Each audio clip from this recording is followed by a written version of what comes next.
Good evening, ladies and gentlemen, bald mosquitoes and bow-legged ants. You know the person, you know the face, and you know the time. This is Red, aka Shaka, aka Black Magic, formerly known as the Crimson Assassin, bringing you another lovely rendition of The Other Side of Ropes off the heels of another lovely lackluster pay-per-view done by none other than my dreaded. Nah, we won't even go there. You know who the guys are. The dreaded mainstream of the WWE. Money in the Bank, I believe. But the reason why I mention that on the heels of that, because I love keeping track of things that go on Facebook. You guys know how I am, because a lot of people put on the threads and all that good stuff. Guys, yeah, I remember the whole bit with the thing with CM Punk and all that. Lighten up. It worked. How do I know it worked? Because Vince still got your money. And if I'm not mistaken, he was trying to make up for the fact that WrestleMania didn't do all that great, so he had to find another way to do it. If he's still on contract, fine. If he ain't, oh well, so what? It's still a glass ceiling. Now, how many people are going to sit up there in the indies later on the next show they got and try to imitate at least half of what they just saw the past couple hours ago? What was I doing? Well, let's see. I would have shot this thing a little bit earlier, but I was watching my Korean periodicals. Yes, I do. That's how cultured I am. And just to show you how cultured I am, the first one was called Emperor Wangun. The other one was The Immortal Yi Sun Shin. That's neither here or there. And in the meantime, I was actually enjoying it with a nice, cool Tokyo tea. No, not Long Island, because we ain't talking well drinks. It's iced tea and sake. Yes, I do have the recipe, and it's good sake, so it ain't rock gut. 15% ABV goodness, but at the same time, it's very, very refreshing. Anyway, kampai. I was supposed to do that first. Anyway, on the heels of that, because the first thing I usually love to bring up, and everybody's talking about, oh, Cena and Orton and so, they're such great wrestlers. Bull hockey. Y'all forgot one small thing. Remember that little bit that everybody saw, that everybody made a big camper about, what was it? It's 2011 now? So, about not quite 9 years ago, when Vince turned around and put everybody on the bus and put himself on the line by doing this, but he's still making money from it, considering he didn't have any more competition to worry about to prove him otherwise. You can do that sort of thing, especially in this day and age, especially in America. And what was that? He said they're not wrestlers. Well, guess what? You're right. So I turn around. The only thing I really put on my post was, well, I posted two links from Scientific Wrestling, who are also on my page from Facebook. And Scientific Wrestling was a term. If anybody goes back to the old commentary of the WWE, Scientific Wrestling was the watered down version that they used to describe catch as catch can. Yes, that is the style of wrestling that you would normally see on television before it got diluted to what it is now. Catch as catch can. Who used to do it? Who still does it? Does the name Billy Robinson ring a bell? No? Okay. How about Dynamite Kid? Getting warmer? Okay. How about Davey Boy Smith? Am I hitting the nerve? Okay, good. And what do these two guys have in common with Billy Robinson? I'll tell you what. They were trained in the same school in Wigan, England. That's right. That was a snake pit. And Billy Robinson restarted the snake pit over in Japan. And who did he train? The same guy posted on there. Kazushi Sakuraba. They call him the Gracie Killer. Yeah, and they say a wrestler is not effective. Dude, how many guys do you know that have a background in catch as catch can and turn around and take out 4, not 1, not 2, not 3, but 4 of the Gracies with old man, sorry about this, Helio, with old man Helio in the doggone ring going like this. Just grabbing, he's just, and they're like throwing the towel. Well, hoist her on the towel. And it's on there. You can check it out. But yeah, this guy beat 4 Gracies. Alright? You got the Gracie Killer, you got the Gracie Hunter. Who's the other guy? That would be, crazy dude by the name of Walid Ismail. He's Brazilian too, believe it or not. But we're not talking about him. That's Brazilian Jiu-Jitsu. But yeah, you got catch wrestling versus Brazilian Jiu-Jitsu. And the guy who exemplified that whole thing was Kazushi Sakuraba, who was, by the way, before he got into Pride, a shoot fighter. And what shoot fighting? Well, Lou Thesz and Billy Robinson had a hand in that too. UWFI Bushido.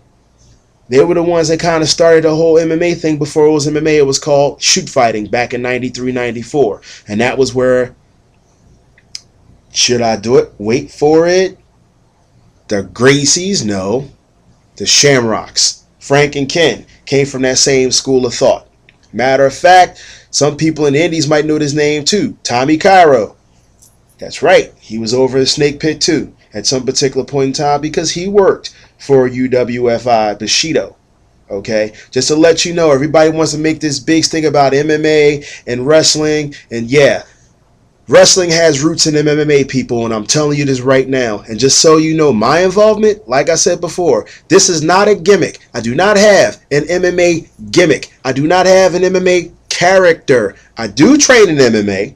Still do. That helped open my eyes to a lot of things. I'm still in my heart and primarily for the past 12 going on 13 years in grappling. It just made me turn around and sharpen my game up that much more. That is my point, ladies and gentlemen. Okay? That is my point. So anybody that turned around and said there's no roots, you're wrong. That's why I got in there to find out what I had, to find out what I did know, what I didn't know, and how much more I need to sharpen. And I've been doing that ever since for the past, what, 2.5 years? 3 years. That's right. That's right. Like I said before, I may not ever step foot in the cage again, but it doesn't mean that does not stop me from training and refining my game. You know why? Because this is some real crap out here, people. You see this and all this nonsense, everybody stammering and yammering about all these pay-per-views is BS. That's the other side of the ceiling that most of us will never, ever see. On this level, if you wanted to make it something worthwhile, what you're going to have to do is up your freaking game, people. What you're going to have to do is up your freaking game. If you want to be considered athletes, if you want to be taken seriously, it's going to take more than just going to the gym and going to Planet Fitness and turn around and do a bodybuilding regimen. That's not enough. We ain't trying to look like gassed up bodybuilders like these cats on TV. That's just show muscles. What I do is the next level, what we should have been doing. This is the real stuff. You want to call it a rant, then call it a rant. All right? But this is the truth. This is the straight truth. Not our truth, the straight freaking truth. If you don't want to believe me, you know where to find me. You can call me on it. If you can find me a ring, go right on ahead. We'll roll. And if you can get me on something, that's fine. I'll buy you a drink. I'll kick your ass and buy you a drink anyway. Don't make a difference. Just step up with me and train with me in the gym.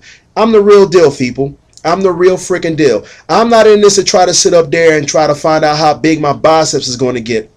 I'm not wasting my money on trying to sit up there and buy a whole bunch of D-ball and all the other nay stuff. And by nay, I'm talking about the horse pills. I'm not trying to buy no D-ball, no Deca. I don't have that kind of money. And if I did, I still wouldn't waste my money on trying to cycle. That may look good for the cameras, but my muscle's for show. It's not, my muscle is not for show. It's for go. Like I said, I will push conditioning before I push aesthetics any freaking day. I'm not trying to have washboard ads. If they come, it comes with the territory. But if not, guess what? Hey, you're talking to a man who's almost about 5.5 months away from turning 40, and I can still turn these guys around that's younger than me or probably just my age. And you know what? I'll still have gas in the tank. You know why? Because that's what I train for. You're supposed to train for your sport. All right? Everybody keeps talking about the business. Screw the business. Screw the business. This is a sport. All right, you want some respectability brought back into it, then you're going to have to put it back in yourselves, people. You're going to have to start investing in yourselves. The heck with blue jeans, the heck with a gimmick, the heck with the look of trying to be this, that, and the third. I've been the guy that have actually tried and succeeded in making a homage to the people who influenced me and either got compared to those people or I got accused of being a knockoff of somebody else that they saw on TV. Okay? Been there, done that, wasn't what I was trying to do. And at the same time, I did what I had to do by handling business in the ring and doing what I thought was wrestling. What I thought was wrestling. What technique I did have. Okay? This ain't TV. This is the independence. All right? It's time for everybody to start trying to figure out what the business is. But on that note, I'm going to close it out by saying this. To all the peeps of the Empire 215, over the guys over there doing the thing over in DWF. I couldn't make it yesterday, but it was a successful show from what I understand. Big shout out. Hopefully I catch y'all on the road next time. I got a little bit going up in Tamaqua this coming Saturday. You guys will see the promo for that later on. And Top Rope Radio, myself, White Trash Johnny Logan, next Saturday, 11 o'clock Eastern Time, 8 o'clock Western Time, or should I say Pacific Time, specific. But you guys know what I'm trying to say. We got to brace ourselves because we may see the return of one former co-host, Viper Dalton. Well, y'all check out the show, or we'll force him to come to your apartment, which makes it easier for us because, well, 3 guys hosting a half-hour show for wrestling, I don't think the world's ready for that yet. On that note, ladies and gentlemen, to my boys out in Deutschland, Rick, Bernd, Marcus, Susie 1, Susie 2. You figure out which one is which. Kathy, Monique, the rest of you guys out there. Big greats out there in Holland and Belgium. My boys Robin. To my boys Tom and Tom. You know which one is which. Jack Demento, Thorax, the rest of you guys. In the dot. To my boy Johnny. I see you on Sunday with the show. And Jesse, the rest of you cats. Incense and Scene. The rest of y'all, I'm out.